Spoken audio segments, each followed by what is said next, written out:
Hello everyone, welcome back to the War and Peace podcast. I'm Brett Lampley. And I'm Jacob Homont. And today we are going to be diving into episode 4. We're going to be talking about American conflict. So I'm going to start about talking about the impeachment of Trump. So it's a huge deal currently. There's still popular opinions of American society want him out. And there was talk about some Republicans going against him and supporting the impeachment vote. So Trump has actually taken very severe moves and is actually kind of threatening his own party, saying that if they go against him and support the impeachment of Trump, that he's going to rally for a re-election in their states. And he's threatened to bring out like old Trump flags from his election and rally campaigns, and he's threatening to come back there if they go against him with impeachment. So they've actually changed their minds on some things that they've said about Trump because of Trump really going at it hard to try to make sure that they support a non-impeachment vote. So also talking about the U.S., they passed a right for Hong Kong protesters to be secured when they protest for democracy. So they're actually they banned the export of crowd control tools like tear gas, rubber bullets, and anything that they use to control protesters. And they're just strongly trying to support Hong Kong protest movement for democracy. So China actually condemned the passing of rights to the protesters, and they're trying to use countermeasures to make sure that the movement doesn't affect China at all. And Trump urges that China kind of backs out of this because he does not want this trade war, because there's talk about the trade war ending. He doesn't want the possibility of the trade war ending to, get collapsed by these events. So, Jacob, do you want to add on to that?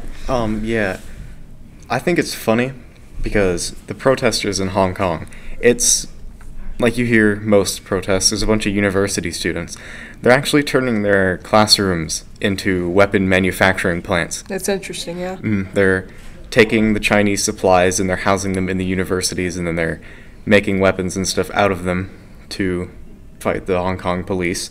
And a student actually killed 2 Chinese police officers with a bow and arrow, with a flaming arrow, pierced through all the armor that he had.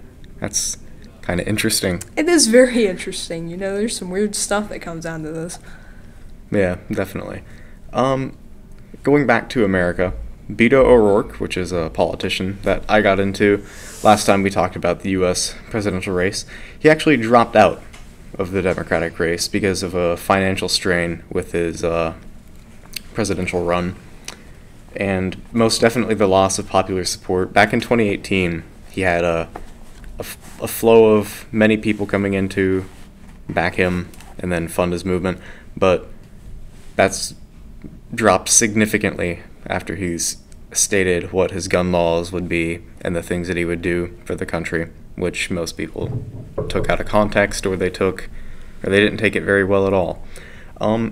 It was also very likely that he noticed that over half of his movement was a bunch of middle-aged men who wanted him to get elected as the president merely so he could pass those gun laws and plunge the nation into civil war so they could fight for a new liberty movement. Right, yeah. So, if he got passed in there was going to be some bad things that happened internally in the U.S., and like Jacob said, definitely a strong possibility for a civil war, because like we talked about the first time we really covered the American conflicts going on, is that if you take away some of our rights that were given to us, at the beginning of the creation of this country, people are going to be upset, and they're going to try to rally against that, and it can even start civil war, like Jacob said. Once you get a taste of freedom, then you're not going to let that go once it gets taken away from you. Yes, and we've had our country's been based off of freedom. So when you take some of our freedoms that have been guaranteed to us from the beginning of the country, it's definitely going to cause a lot of conflict to happen, which is good that he dropped out of the Democratic race,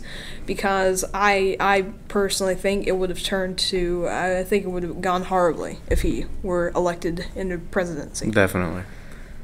I think that might be all for today, unless, Brett, you have something else that you want to talk about? Nope, nothing else.